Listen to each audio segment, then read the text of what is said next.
Hello everyone, welcome to सरकारी हट once again. तो इस वीडियो में जो है मैं केजीएमयू बीएससी नर्सिंग 2022 काउंसलिंग से रिलेटेड एक इंपॉर्टेंट इन्फॉर्मेशन शेयर करने वाला हूं।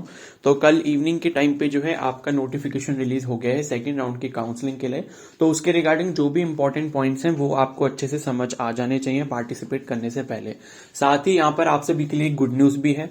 तो जिनके मार्क्स कम थे अब वो भी जो है पार्टिसिपेट कर पाएंगे सेकेंड राउंड की काउंसलिंग में। ठीक है, तो वो भी जो है मैं डिस्कस करने वाला हूँ यहाँ पर। तो आप सभी से रिक्वेस्ट है कि वीडियो को प्लीज आप एंड तक देखना ताकि सारी इन्फॉर्मेशन आप अच्छे से समझ पाओ। और बाकी जो रिशफलिंग से रिलेटेड आपका जो डाउट आ रहा है उस पर भी मैं जल्दी ही वीडियो बना दूंगा। ठीक है, और एक चीज आप अच्छे से ये समझ लें कि इस बार जो है आप गलती ना करें बिल्कुल भी। जैसे पिछली बार जो है काफी सारे बच्चों ने गलती करी थी। जब वो अपना पेमेंट कर रहे थे तो वहां पर जो उन्होंने अपना जो रजिस्ट्रेशन आईडी थी वो काउंसलिंग वाली फिल करनी थी, लेकिन उन्होंने जो एप्लीकेशन फॉर्म वाली फिल कर दी थी। ठीक है, तो इस बार ऐसा कोई भी मतलब गलती होने का चांस मत देना। पहले सारी चीजें आप अच्छे से समझ लेना कि कैसे सब करना, उसके बाद ही जो है आप अपना रजिस्ट्रेशन करना। ठीक है, तो यहां पर जो है आप ये देख सकते हैं जो कल वाला नोटिस आया है इसमें मैं आपको सबसे पहले वो गुड न्यूज ही बता देता हूं जो यहां पर दे रखी है। तो ये आप यहां पर सेकंड लास्ट पॉइंट देख सकते हो जिसमें लिखा है कि BSc nursing, post basic BSc nursing, MSc nursing पाठ्यक्रम हेतु अनरिजर्व ईडब्ल्यूएस हेतु 40% यानी कि 80 अंक एवं एससी एसटी ओबीसी हेतु 30% अंक यानी कि 60 अंक तक के अभ्यर्थी अर्ह होंगे। ठीक है, तो ये आप सभी के लिए गुड न्यूज है कि जो जनरल और ईडब्ल्यूएस कैटेगरी के कैंडिडेट हैं उनका जो क्राइटेरिया पहले 50% कर रखा था उसको अब इन्होंने 40% कर दिया रिड्यूस करके। मतलब अगर आप जनरल ईडब्ल्यूएस कैटेगरी से मतलब जनरल और ईडब्ल्यूएस कैटेगरी से अगर आप हो तो आपके अगर मिनिमम मार्क्स 80 हैं या फिर उससे ज्यादा है तो आप सेकेंड राउंड में पार्टिसिपेट कर सकते हो। ठीक है, दूसरी चीज यहां पर यह है कि एससी एसटी और ओबीसी कैटेगरी के लिए जो कैंडिडेट हैं तो उनका पहले क्राइटेरिया ये 40% था यानी कि 80 मार्क्स, तो उसको घटाकर अब जो है इन्होंने 30% कर दिया यानी कि 60 मार्क्स। तो एससी एसटी ओबीसी के जो भी ऐसे कैंडिडेट्स हैं जिनके मिनिमम 60 मार्क्स आए हुए हैं एग्जाम में और 60 से ज्यादा हैं तो वो जो है काउंसलिंग के सेकंड राउंड में पार्टिसिपेट कर सकते हैं। अब मैं लास्ट वाला आपको एक बार क्राइटेरिया दिखा देता हूं ताकि आप इसके रिगार्डिंग श्योर हो जाओ। ठीक है, तो ये देख सकते हो ये जो इन्होंने नोटिस निकाला था ये 12 अक्टूबर 2022 को निकाला था बीएससी नर्सिंग काउंसलिंग 2022 से रिलेटेड। और इसमें जो इन्होंने क्राइटेरिया दिया था एलिजिबिलिटी का वो आप देख सकते हो पॉइंट नंबर 21 में लिखा है minimum qualifying marks for entrance examination are 50% for unreserved और EWS category and 40% for SC ST and OBC category. ठीक है, तो ये साफ हो गया कि आपका जो क्राइटेरिया है वो 10% घटा दिया गया है। तो जनरल और ईडब्ल्यूएस कैटेगरी के कैंडिडेट के लिए मिनिमम अब 80 मार्क्स है, एससी एसटी ओबीसी के लिए अब 60 मार्क्स है। तो ये आपके लिए सबसे अच्छी बात यहां पर हो चुकी है क्योंकि काफी सारे ऐसे बच्चे थे जो परेशान हो रहे थे फर्स्ट राउंड से पहले कि हमारी काउंसलिंग होगी या नहीं होगी। तो फाइनली अब ये गुड न्यूज आ चुकी है। ठीक है, और अब ये जो है क्योंकि ऐसा था कि जो प्राइवेट कॉलेज था उनका भी यही क्राइटेरिया था, तो अगर आप चाहते हैं कि प्राइवेट कॉलेज में भी आपको एडमिशन मिले और आपके मार्क्स कम होते पहले तब भी आपको नहीं मिलता, लेकिन अब आपका जो है क्राइटेरिया रिड्यूस कर दिया गया तो आप सभी के लिए काफी अच्छी बात है।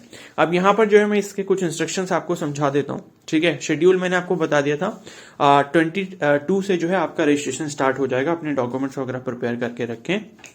और यहाँ पर लिखा है कि अटल बिहारी वाजपेयी चिकित्सा विश्वविद्यालय लखनऊ एवं केजीएमयू लखनऊ द्वारा संयुक्त रूप से कराई गई नर्सिंग पाठ्यक्रम की प्रवेश परीक्षा में उत्तीर्ण अभ्यर्थी ही अर्ह माने जाएंगे। उक्त परीक्षा में घोषित मेरिट के आधार पर ही आवंटन की प्रक्रिया संपन्न की जाएगी। ठीक है, तो मेरिट लिस्ट के अकॉर्डिंग ही आपको सीट अलॉट की जाएगी और जिन्होंने एग्जाम दिया है वही एलिजिबल है। एग्जाम देना ही सिर्फ काफी नहीं है, लेकिन मिनिमम जो भी मैंने मार्क्स का क्राइटेरिया बताया वो भी आपके पास होना चाहिए। उसके बाद है अभ्यर्थियों द्वारा रजिस्ट्रेशन प्रक्रिया के दौरान आवंटित रोल नंबर एवं रजिस्ट्रेशन नंबर का उपयोग कर वेबसाइट nursing.upsdc.gov.in पर लॉगिन किया जाएगा। ठीक है, तो ये मतलब जो भी आपके पास आपका रोल नंबर और रजिस्ट्रेशन नंबर है जो आपके एडमिट कार्ड में लिखा था उसके थ्रू आप जो है रजिस्ट्रेशन करोगे। ये उन कैंडिडेट्स के लिए है जिन्होंने अभी तक पार्टिसिपेट नहीं करा है फर्स्ट राउंड में। सेकेंड राउंड में वो पहली बार पार्टिसिपेट करने वाले हैं क्योंकि क्या है कि जब जो क्राइटेरिया है मार्क्स का वो रिड्यूस कर दिया गया है तो अब बहुत सारे ऐसे कैंडिडेट्स होंगे जो फर्स्ट टाइम इस बार पार्टिसिपेट कर रहे होंगे। ठीक है, मैं कमेंट सेक्शन में जो है वीडियो का लिंक वहां पर जो है मैं डाल दे रहा हूँ, पिन कर दे रहा हूँ, तो वो वीडियो आप जरूर देख लेना। रजिस्ट्रेशन के ऊपर वीडियो है तो आपको पता लग जाएगा कि आपको रजिस्ट्रेशन जो वो करना कैसे है। ठीक है, तो अभी से उसको अच्छे से समझ लो ताकि आगे आपको कोई डाउट ना आए। उसके बाद है दिव्यांगजन अभ्यर्थी के दिव्यांगता प्रमाण पत्र प्रदेश के राजकीय स्वशासी मेडिकल कॉलेजों विश्वविद्यालय संस्थान द्वारा गठित मेडिकल बोर्ड द्वारा जारी प्रमाण पत्र ही मान्य होंगे। ठीक है, तो जो पीडब्ल्यूडी कैटेगरी के कैंडिडेट्स हैं उनका जो सर्टिफिकेट है वो आपका जो राजकीय मेडिकल कॉलेज है उसी से जो है अगर बना होगा तभी वो वैलिड माना जाएगा। आरक्षण से संबंधित प्रमाण पत्र उत्तर प्रदेश सरकार द्वारा जारी प्रारूप पर ही मान्य होंगे। उत्तर प्रदेश राज्य के बाहर के आरक्षित वर्ग के अभ्यर्थी अनारक्षित श्रेणी के अभ्यर्थी माने जाएंगे तथा निजी क्षेत्र हेतु ही आर्य होंगे। ठीक है, तो देखो जिनका जो कैटेगरी का सर्टिफिकेट है अगर आपका यूपी का बना है तभी आप उसको यूज कर सकते हो, काउंसलिंग में उसका बेनिफिट ले सकते हो, और अगर किसी अदर स्टेट का बना होगा तो उसका आप बेनिफिट नहीं ले सकते। ठीक है, और अगर आपके पास यूपी का डोमिसाइल भी नहीं है तो आपको सिर्फ प्राइवेट कॉलेज ही अलॉट किया जाएगा यूपी के अंदर। तो ये चीज आप अच्छे से समझ लेना, गवर्नमेंट कॉलेज सिर्फ उन्हें मिलेगा जिनके पास यूपी का डोमिसाइल है। ठीक है, उसके बाद नेक्स्ट पॉइंट है किसी भी अभ्यर्थी या अभिभावक को काउंसलिंग आवंटन के संबंध में कोई भी सूचना व्यक्तिगत रूप से नहीं दी जाएगी। संबंधित सूचनाओं हेतु अभ्यर्थी अभिभावक विभागीय वेबसाइट पर निरंतर अवलोकन करते रहें। ठीक है, तो कोई भी इन्फॉर्मेशन आपको पर्सनली मेल के थ्रू या कॉल के थ्रू नहीं दी जाएगी, आपको वेबसाइट से ही सारी इन्फॉर्मेशन मिलेगी। अब उसके बाद नेक्स्ट है काउंसलिंग में प्रतिभाग करने वाले अभ्यर्थी द्वारा पंजीकरण शुल्क ₹500 ऑनलाइन के माध्यम से debit card, credit card, net banking द्वारा जमा की जाएगी। पंजीकरण शुल्क किसी भी दशा में वापस दे नहीं होगा। ठीक है, तो अब जो भी सेकंड राउंड में पार्टिसिपेट करेंगे उन सभी कैंडिडेट्स को 500 रुपीज का रजिस्ट्रेशन फी जो है दोबारा से पे करना पड़ेगा। अगर उन्होंने फर्स्ट राउंड में पार्टिसिपेट करा है तब भी वो 500 रुपए दोबारा से पे करेंगे, और नहीं करा है फ्रेश रजिस्ट्रेशन है उस केस में भी 500 रुपीज जो है आपको पे करने पड़ेंगे एज अ रजिस्ट्रेशन फीस। ठीक है, जो कि रिफंडेबल नहीं होगी। उसके बाद पंजीकरण के पश्चात अभ्यर्थियों को धरोहर धनराशि ₹5,000 ऑनलाइन के माध्यम से debit card, credit card, net banking द्वारा जमा करना अनिवार्य होगा। ठीक है, तो 5,000 रुपीज का जो सिक्योरिटी मनी है ये भी आपको पे करना होगा। अब जो सेकंड राउंड में फर्स्ट टाइम पार्टिसिपेट कर रहे हैं तो उनको तो ये दोनों ही फीस पे करनी है। रजिस्ट्रेशन फीस 500 रुपए और सिक्योरिटी मनी जो है वो 5,000 रुपए, ये आपको दोनों पे करनी है। ठीक है, अब जिन्होंने पहले ऑलरेडी पे कर दिया है उनके लिए अलग क्राइटेरिया है, तो वो मैं आपको बता देता हूं यहाँ पर।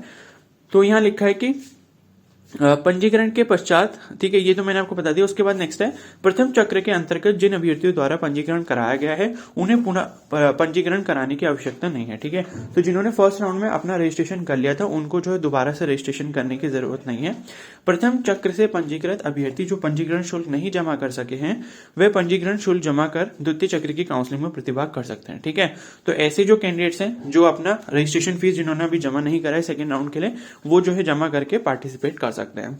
फिर नेक्स्ट है ऐसे अभ्यर्थी जो प्रथम चक्र की काउंसलिंग में रजिस्ट्रेशन नहीं करा सके हैं वे अभ्यर्थी पंजीकरण शुल्क व सिक्योरिटी धनराशि जमा कर द्वितीय चक्र की काउंसलिंग हेतु अपना पंजीकरण करा सकते हैं।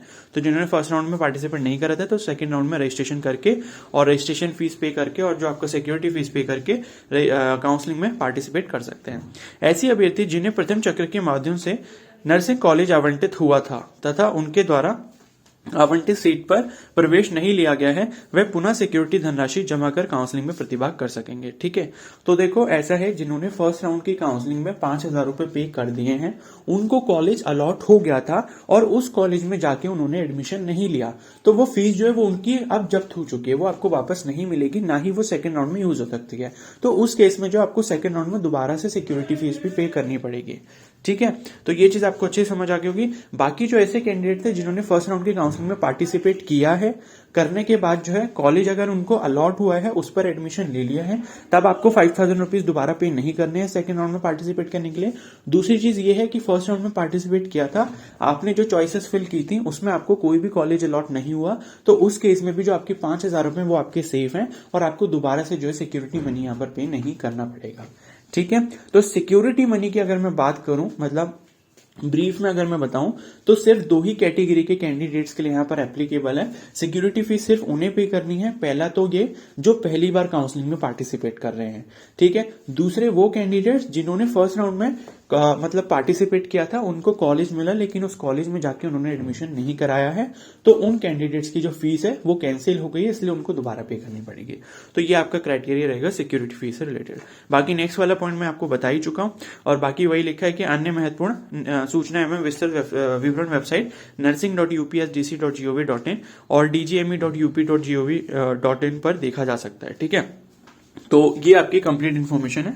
आई होप आपको सारे पॉइंट्स क्लियर हो गए होंगे। बाकी रिशफलिंग से रिलेटेड मैं जल्दी ही वीडियो बना दूंगा, ठीक है। तो कमेंट सेक्शन में मैंने वीडियो का लिंक जो मैंने पिन किया हुआ है रजिस्ट्रेशन के ऊपर, तो जो इस बार के फ्रेश कैंडिडेट्स हैं जो पहली बार काउंसलिंग में पार्टिसिपेट करने वाले हैं वो उस वीडियो को जरूर देख लें, ताकि आपको पता लग जाए कि काउंसलिंग का जो रजिस्ट्रेशन है वो कैसे होना है, ताकि आपको पहले से अगर पता होगा तो आप जो है फ्यूचर में गलती नहीं करोगे अपना रजिस्ट्रेशन करने में, ठीक है। तो आई होप आपको सारी इन्फॉर्मेशन अच्छे से समझ आ गई होगी। अगर सारी इन्फॉर्मेशन अच्छे से समझ आ गई तो प्लीज इस वीडियो को जरूर लाइक कर दें, चैनल पर नए हैं तो जरूर सब्सक्राइब कर लें और बेल आइकन को प्रेस कर लें। और कोई अगर डाउट है तो आप मुझे इंस्टाग्राम पे भी मैसेज कर सकते हैं, इंस्टाग्राम का जो लिंक है मैंने कमेंट सेक्शन में पिन किया हुआ है। Okay, so thank you and have a nice day.